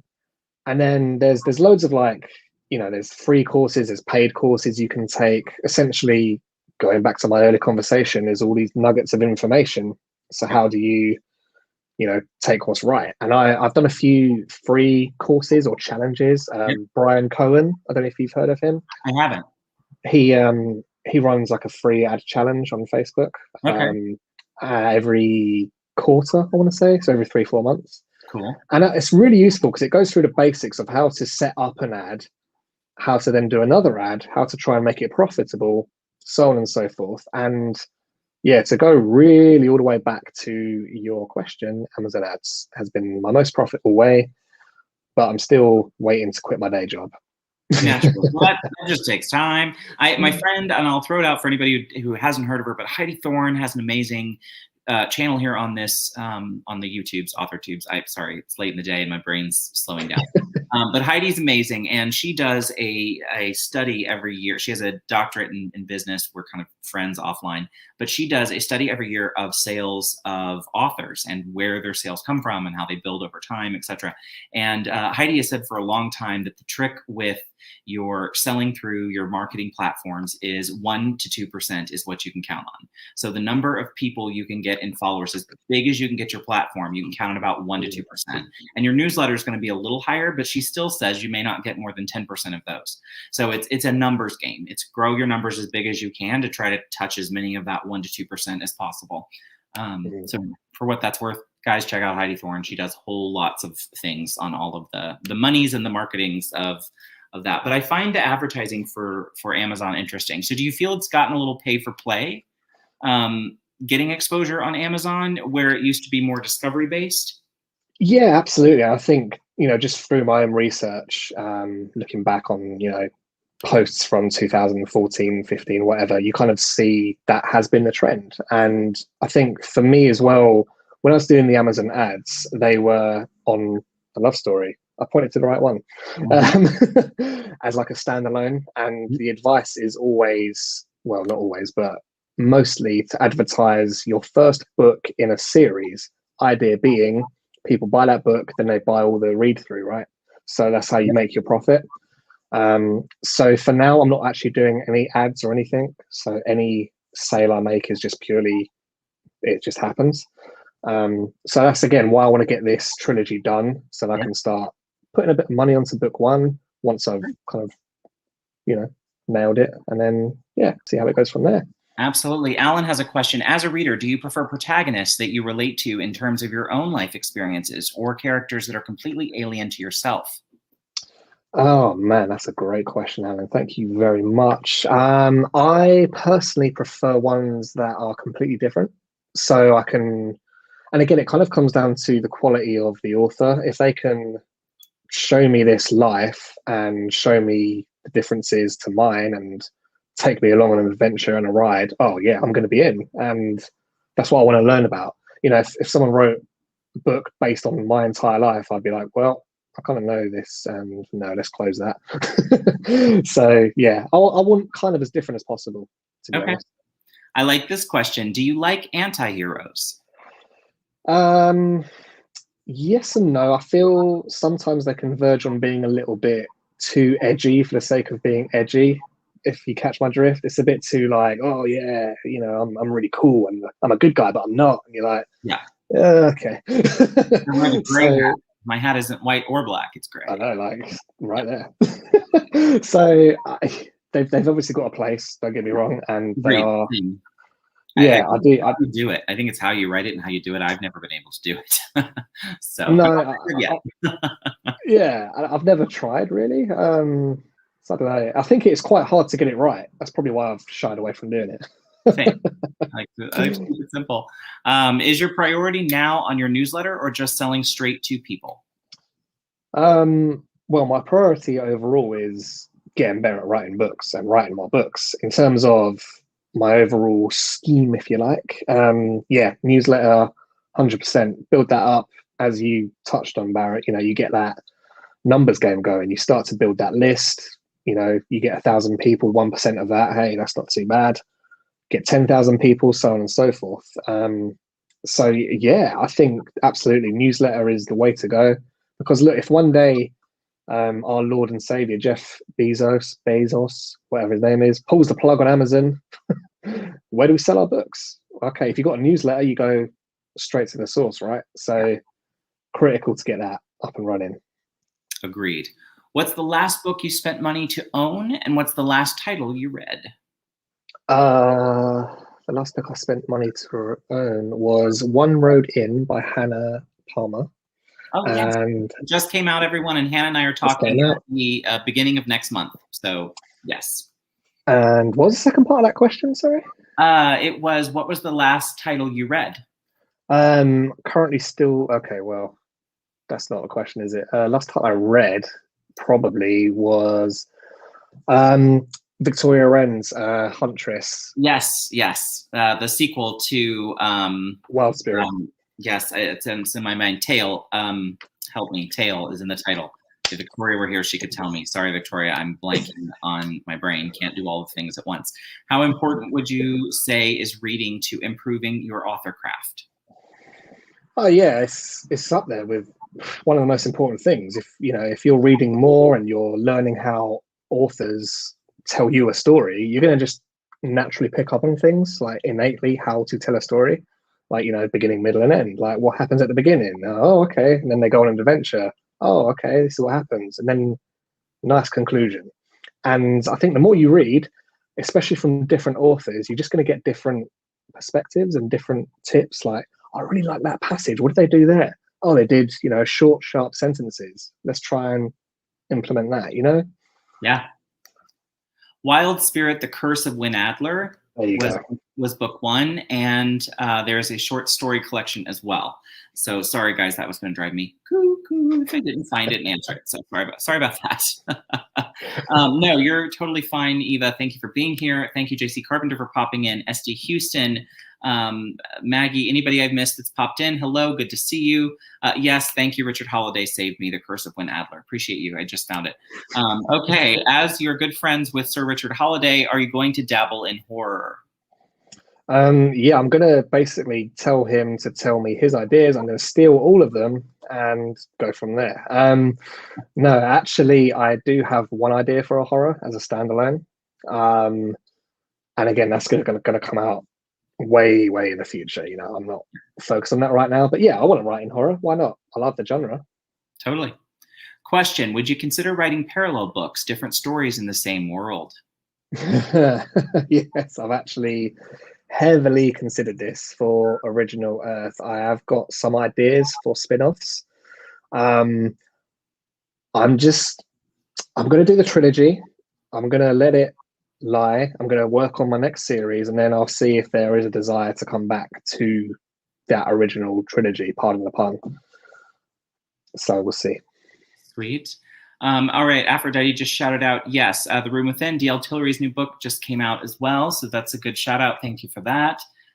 Yes, this is a good one. Any genres you aren't interested in writing in, and why is it seal erotica, which is Richard's special corner of BookTube.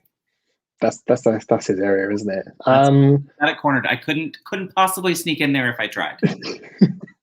Do you know what? Funnily enough, fantasy. I love Lord of the Rings. I love all that stuff. But I feel if I tried to write in it, I would just copy Lord of the Rings, and I'd be like, oh, I'm just writing completely what I've already seen and read before. Okay, so I don't want to actually touch that yet. Yeah, or if ever. That's fair. Okay, fantasy scary. That's fair. Oh, I like this. How about question, two-part question. Do you enjoy a particular author's writing style, and do you feel that your work has or is developing its own specific style? Man, Alan, you're killing it with the questions. Alan's coming after my gig. He is a very intelligent man. I'm just going to shout out to him. He is, yes, very clever guy. Do I enjoy a particular style? Again, Alexandre Dumas. I love his style. It's actually something I am going to try in the future, maybe. He talks to the reader as if you're kind of there with him. He'll say stuff like, as you'll recall, reader, we left blah, blah, blah at the inn. Let us go and rejoin him now. Da, da, da, da. I just think that's really fun. And to your second part, or is it right in a sense, specific style, if I can talk, put my teeth in? I feel like it is. I feel like I like things really pacey. I like things to have quick turns. I like chapters to flip point of view, and I like chapters to always end on a bit of a cliffhanger. And I want tension to always be built up. Mm-hmm. So I would say yes, I am building my own style. But of course, I'm taking it from other people. Sure. No, I always tell people there are no original stories. I mean, Yeah, right. there just aren't. I love this point Justin made. It's an interesting factoid that I want to just get your opinion on. Agatha Christie used to be completely unknown, but then did an amazing promotional stunt. She staged her own disappearance. There was a search for her. Scotland Yard was involved. Newspapers wrote much about it. So, have you thought about like faking your own disappearance? Well, it does cross my mind now and again, but I don't know. Definitely talk about it on a live stream beforehand. As wrestling promoter Eric Bischoff said, controversy is king, controversy creates cash. So it's true. I don't know. You make a big publicity stunt. They both sell. Controversy and sex. So pick one. Yeah, or combine. Yeah, or put them together. How about this one we kind of answered Lauren Adele, with any genre you wouldn't write in. You said that would be fantasy. I meant to ask you, would that only be high fantasy, or would you try any low fantasy, like not Lord of the Rings style, but more like a modern fantasy story? I don't think I would, to tell you the truth. I think it would. I don't think I'd be very good at it, to be honest. I just don't know why. I just don't have like an affinity to kind of go there, and I enjoy it as a viewer, as a reader, but I don't know if I would actually like the process. Yeah, if that makes any sense. Yeah, no, it does. I mean, writing it, yes, it does. This one I love. Does talent exist? Absolutely, it does, and I will expand on that, and we'll go back to story time with Chris Kenny. It's going to be short. It's going to be short. And I might alienate half the audience by talking about football/soccer, but if you look at Cristiano Ronaldo, he is the hardest working footballer in the world, in my opinion. Story time, we've got a little banner.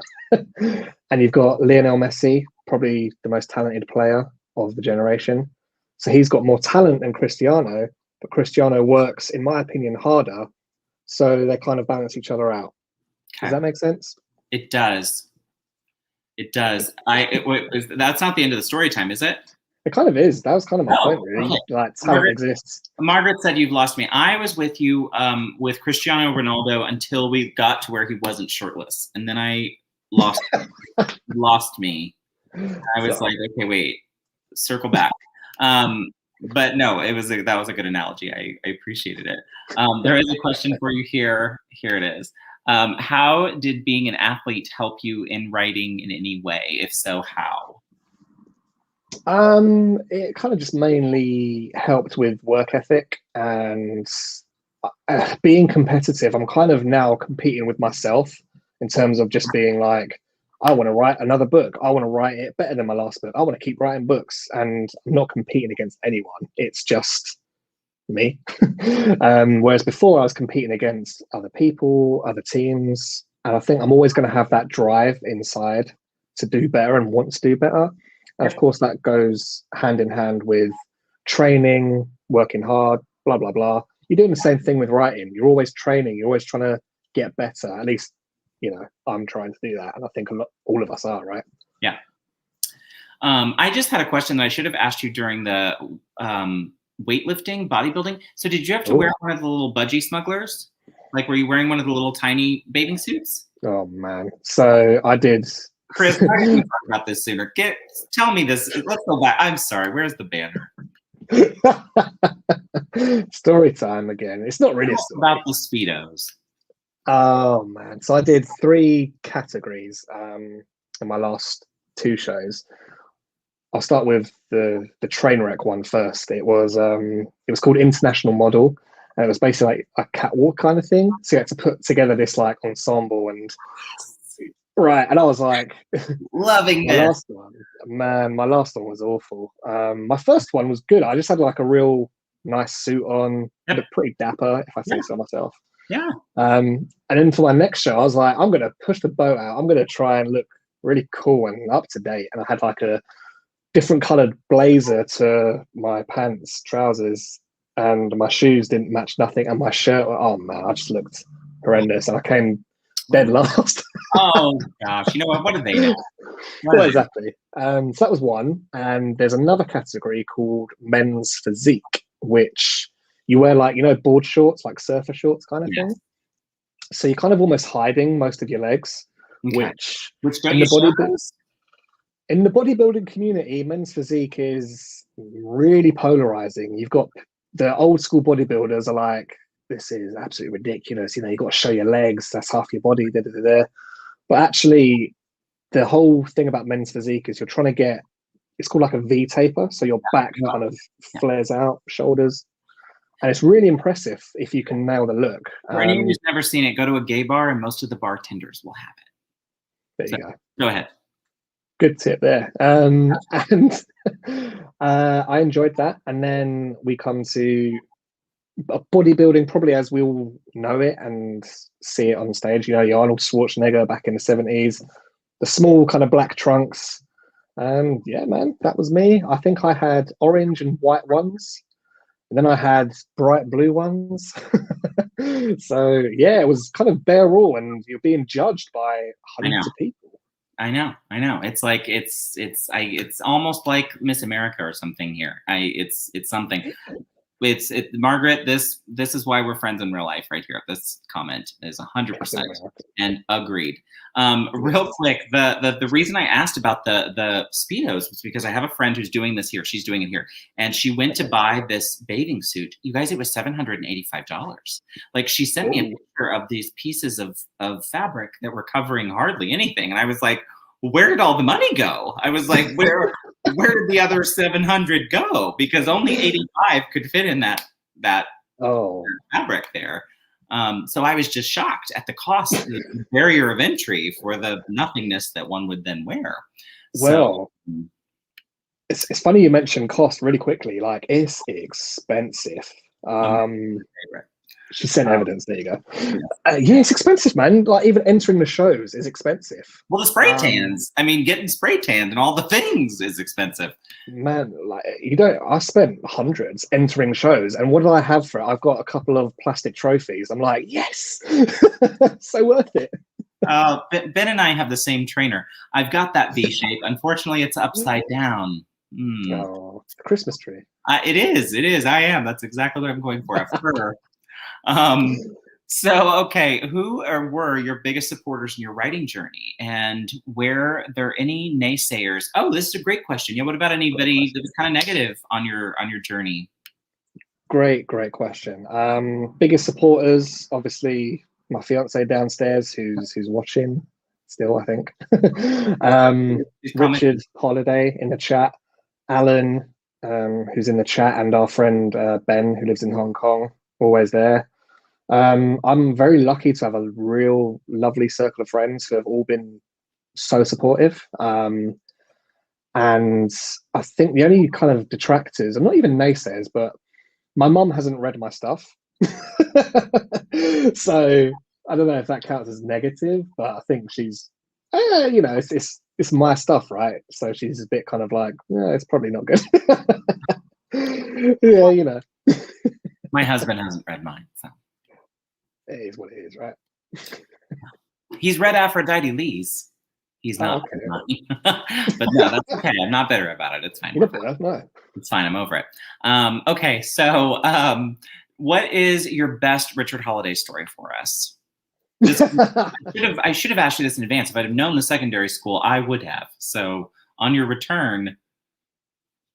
Well, there you go. It is what it is. That's probably my best story. He says that phrase to me almost daily, and I want to pluck my eyeballs out. So I said that to kind of appease him. No, Richard is. Barrett's birthday was yesterday, Richard. Thank you. Yeah. Yes. And the cake. Yes, you're a day late. How was my birthday? It was lovely. Thank you for asking. It was absolutely lovely. You had one more question up here from Nana I'm going to get to and ask you because it was a good one. Oh, I liked this. What would you say would be your comparable title to your OEC series? Like, if you're in a show, like, what would be a show that you could tell somebody who would be like, hey, it's like kind of this vein of spec fic? Well, Barrett, it's so unique. Nothing can compare. It's so good. Come on, stupid question. Next. Did you guys hear that elevator pitch? What's it like? Dan Brown kind of stuff. Not Angels and Demons. Not really Da Vinci, maybe Da Vinci Code a little bit, actually. Okay. Well, yeah, because that's on time, right? That's a story that's on a time clock. Yeah, so kind of that, I suppose, would be the kind of closest area. Margaret goes, unacceptable answer. Oh, Yeah, well, you can't win them all. Oh, Pretty Ricky, I know that's true. My sweet Ricky loves this stuff. Okay, so hang on. I had one back here that I have still highlighted for you. Oh, I love this one. What would you say is the most common trap that a new writer falls into? ooh, a common trap. Or maybe one you know what I mean? Not just somebody else, but even you too. I think a potential trap, and this might be answering a question ahead, but you've got these vanity press companies. And what I mean by that is almost like scammers in the publishing industry who will just essentially take your money and tell you these kind of false lies like, oh yeah, we're going to promote your book, we're going to do your marketing for you, just send us a few $1,000s, pounds, we'll take care of the rest, you'll be sitting pretty on a pile of money. And it's highly unethical. It's easy to fall into though, because you can be kind of caught up by the bright lights and the allure of, oh yeah, I'm going to make some sales. And if you're new to the whole world, I think that's a very easy trap to fall into. Yep. And I don't know if I've kind of answered like 4 questions in one there. No, that's actually one of the ones I would have asked you in a second, which I'm sure this one falls under too, is what's the most unethical? Yeah. In publishing, 100% that one. Yeah, and you know, you get all these fake testimonials on the websites luring people in, and they try and make the whole process of publishing a lot more complicated than it is, which again, as a new author, you're going to see that and go, oh, okay, well, of course I'm going to sign up with these guys. They're going to do it all for me. Amazing. Exactly. So yeah, I think that's a potential trap. Fair. For sure. Books by Adrian, good to see you. Everyone, Books by Adrian is Sundays live streams are his interviews, and be sure and check them out. He is killing it over there. I am going to pop up a few of these because people were kind of responding as you went. Rachel Terry said, yes, vanity presses are a trap.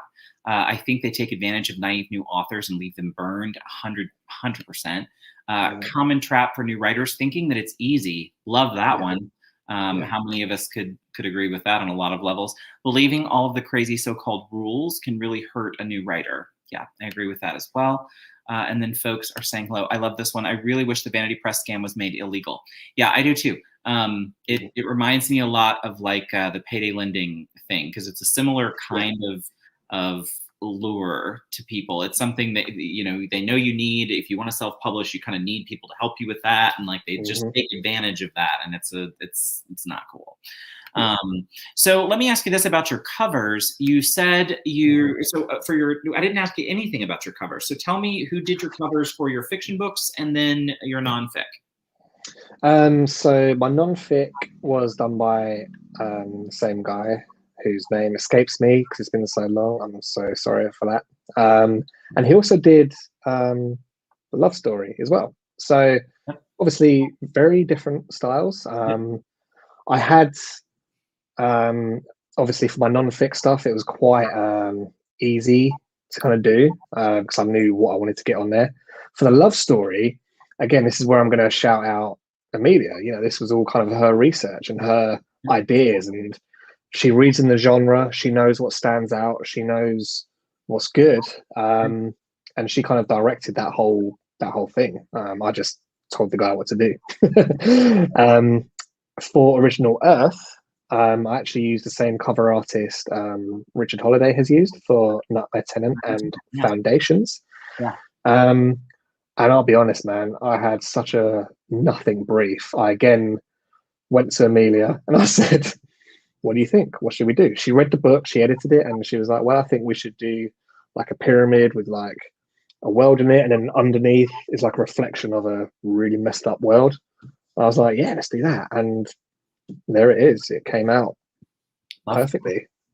What is the date you're on Adrian? Oh, here we go. He just told me November 21st at 4 p.m. Eastern, 3 p.m. Central. Our friend Chris Kinney here will be joining the one and only Books by Adrian. So be sure and check that out. I do not want you to miss that. Nana asked a question that I really loved, and I may not be able to find it, Nana, but I'm giving you the credit from here. But it was, what does success look like to you? So like, what's your wildest dream? Like if you could pick your wildest dream, what would it be? Wildest dream would be writing full-time. I still always want to write, but with enough money that I can comfortably have silly cars, one or two, nice... The Lambo, you got to buy Ben's Lambo when he's in well, so I've got to help him out, right? Yeah, a couple of silly cars, nice massive house, all that kind of stuff in my wildest dreams. In terms of like what's actually realistic, quitting my day job and just writing as my income, and making what I earn now, if that makes sense. Yep, I love that. Yeah. What would be the ultimate compliment to you as a writer? People just telling me, hey, I loved your story. I was reading it, I was going through a tough time in my life, read your books, they really cheered me up and made me feel good, and I can't wait to read more. That would be it. What is the worst piece of writing advice you have ever given or have heard? Richard Holiday told me to plan stuff, and I was like, no.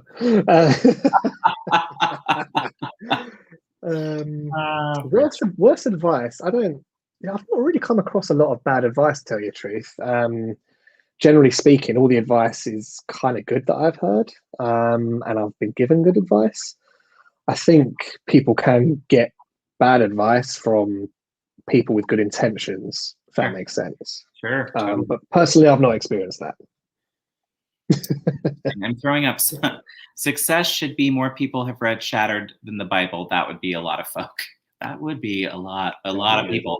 I'm not even sure how many have read the Bible or the Quran, for example. I'm sure it's quite a few. You're my favorite author would be mine. Richard, I say that to you every time I talk to you. So when is it enough? When does it sink in? Oh, you're getting love from your people, which I love. Here's, I like this one. If you weren't a writer, what other passion or career path would you have pursued? I'll probably go a bit more all in on the bodybuilding side of things. Because I think football, I'm 31 now, and I think my time was playing football professionally are over. Even bodybuilding, to be honest, like it's a young man's game, man. Honestly, you're seeing like 19, 20-year-olds on stage who are just jacked to the gills, and you're next to them like, oh. I'm with Amelia. Again, I'm gonna say I've gotten out of media consulting, but if I were back in, I'm with Amelia. I think I see a future in OnlyFans. I have an Instagram account that's so much thirst trap that we'll never get Aphrodite out of that spiral. It'll just be every day I'll be calling her going, girl, get out, leave it. That's where I see it headed. Worst advice, write what you know. That's so crap. A compliment would be Margaret Atwood or Simon Rushdie saying, you are my favorite author. Holy moly. Yeah, that'd be all right. Yeah. Same. Yeah. You're my new best friend. Yeah, Amelia's made a lot of friends here tonight. She's a lot of fun. Like, you two would be a fun couple. You need to interview her instead of me. Listen, I'm telling you, if I can get through to her management company, we're gonna make a star of her yet.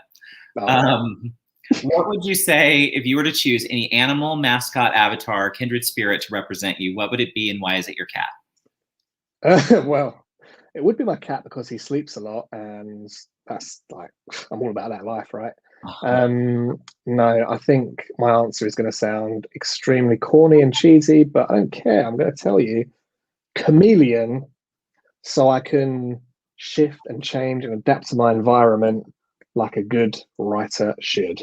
Exactly, and write in every genre that you could possibly ever imagine. Exactly. What do you believe in writer's block? I don't believe. Well, that's a funny way to answer this. I've never had it, but I believe people can get it. I think with enough planning and enough of a good plan, I should say, you probably won't get writer's block because you'll know where your story's going. So people like me who pants, I'm very lucky in that I can write and it just kind of comes out. So I'm very fortunate in that, but it doesn't mean it comes out great. So I think, yeah, writer's block, I'm sure people get it. I've been very fortunate not to have it, and I think I'm just quite lucky, to be honest. Fair. I love that answer. I know I mispronounced his name. Sorry, friends. Okay, my mascot would probably be the Minx. That's fair. Oh, I lost it. I was going for a question and I missed it. Here we go. What was the most audacious thing you've ever done that you would consider putting in a book or a character? Oh. Ooh, probably. Amelia know about it. Amelia, cover your ears. Here comes what? I've got the gamer. Wait. Story time. there's no real story here. I think this is just probably the most audacious thing is probably this whole bodybuilding stuff, right? Stepping on stage in my pants in front of hundreds of people saying, "Judge me," which is kind of audacious. But I think apart from that, I think the highlight. Oh wait, I love this. Here we go. I was going to say I should be on here. Agreed. I wrote the majority of his most successful book, but next interview I'll be at yours as I'm moving in. Perfect. Love it. Don't say it, Chris. Don't say it. She says. What is it? Apropos of nothing, I love that I'm pants at that can make sense in Brit. Yeah, same, 100%. Yeah. I just think the idea of going down a runway half naked, and the winning thing that you get is a plastic trophy. Sometimes you get a sword. Oh, cool. Now if it's a sword, then I'm in. What do you could have led with that? There's a sword? I know, there's a sword. I've not won a sword yet. I'm kind of bitter and salty about that. And yeah, I would make me, I've just got little plastic trophies downstairs. I'm like, what are they? What do you got to do to win a sword? Do I even want to know? Well, I don't know. You just go and threaten people in the street, hunt your own food, anything, man. Yeah. Okay. Oh, I like this. Do you have a dream project on your back burner waiting to be completed and released someday? If so, tell us about it. Oh, man, that's a fantastic question. Do I have a dream project? To be honest, Original Earth was the dream project because I was never. Again, I came up with it in 2017-ish, and I was like, oh yeah, that'd be cool one day. And now I'm actually doing it. And I think, yeah, in terms of I'm just getting out there and just writing stuff, to be honest with you. Oh, look, I've been past one of my trophies. That is, it's not as phallic as I thought it would be. I like it. Yeah. I like it. It's kind of like a cup, sort of like a chalice, if you will. It's really hollow. It's like a popcorn holder. That's cool. Somebody said, I love this. She goes, Barrett would want the sword over the trophy. And I'm just going to put Richard's response up, not saying a word. Hey, we'll leave that there. We'll just leave that one be, if we will. Are you ever censoring yourself out of fear of readers' reactions? For instance, avoiding certain themes, terrorism, explicit sex, profane wording. Great question, Justin. Thank you for that. Terrific question, Justin. No is the answer. Love story, I didn't censor anything. Swearing, themes, all that kind of stuff. For Original Earth, as I say, the market that I'm going for is that kind of younger audience. So the themes are they're gonna be quite mature themes, but I'm trying to keep the language down and that kind of stuff. So I am censoring myself, I guess. Interesting. Will you write a book with all of those things? What things? This thing? A sword? I don't know. I'm sorry. I don't know where that came from. You'll have to give us more. A sword? Well, a sword and this. There you go. Let's write a story about it. Interesting. The censoring is interesting because I'm sure we all do it to a degree. I mean, yeah. Unless you're writing hardcore erotica, all of us are at some point probably real. And even then, you're still going to do certain things you're going to reel in. So, yeah. The chalice and the palace has the brew. That is true. Oh, I like that. Look at you guys. The later it gets, you guys really turn on. Terrorism, sex, profanity, love would blow them away. you guys are really killing it tonight with the elevator pitches. This It's is. called choosing a register. I know. Like, Becky, this is a Wendy's. Calm down. Okay, if we did censor ourselves, we would come up with nonsense at a certain point. So come on. No, I agree. Kidlit, for sure in Kidlit, I do oftentimes check myself of like, ooh, you know, yeah. The chalice from the palace is the chalice with the poison, but the flagon with the dragon has the brew, which is true. So, all right, guys, here we go. Hardcore erotica up next. The love story X-rated. Listen, Amelia, the next one here is erotica. I mean, you know, I think the pattern would be romance, sci-fi, erotica. The natural course, right? You know, that's just historical fiction. Like I think that's where we're heading here, and that's where it's going to be. It's the court jester. Okay, I'm telling you, I'm failing at life, you guys. I like this. Which of your teachers was the first to notice your writing potential? Oh, that's a lovely question. I actually remember her name, Mrs. Bruce, in year 6. So I was 11. And she said to me, this is absolute gospel. She said, when you write your first book, dedicate it to me. And I didn't. So sorry. But I have to dedicate it to the fiance. Come on, Barrett. That was such a beautiful moment. She asked me to dedicate it to you. Now, I didn't, but I'm a natural bad guy. What can I tell you, man? He's an anti-hero. Exactly. I love that. I write as it comes to me. I only change some things in my YA. Other than that, I let it rip. I love that. Now Richard is onto something. Bodybuilding erotica. See, that could 100% work. And if we're going to go with me writing outside of my natural, comfort zone. Here we go. It writes itself. He pumped his iron right into her dumbbells. Yeah. People, we've jumped the shark, I think. Let me just say, this is the kind of chat I get from Richard on a daily basis, right? All these innuendos, and I keep telling him, write this damn romance you got. I will love it. I mean, this is the island, Richard. This is how the island will pay for itself, is the merchandise of these little sayings. I skipped erotica and went straight to historical fiction, and then Aphrodite Lee can write my share of the erotica. That's 100% fair. So basically, Chris is just committed to a hero story where the protagonist is an award-winning bodybuilder by day with a plastic trophy that transformed him into a sword so he can defend the world.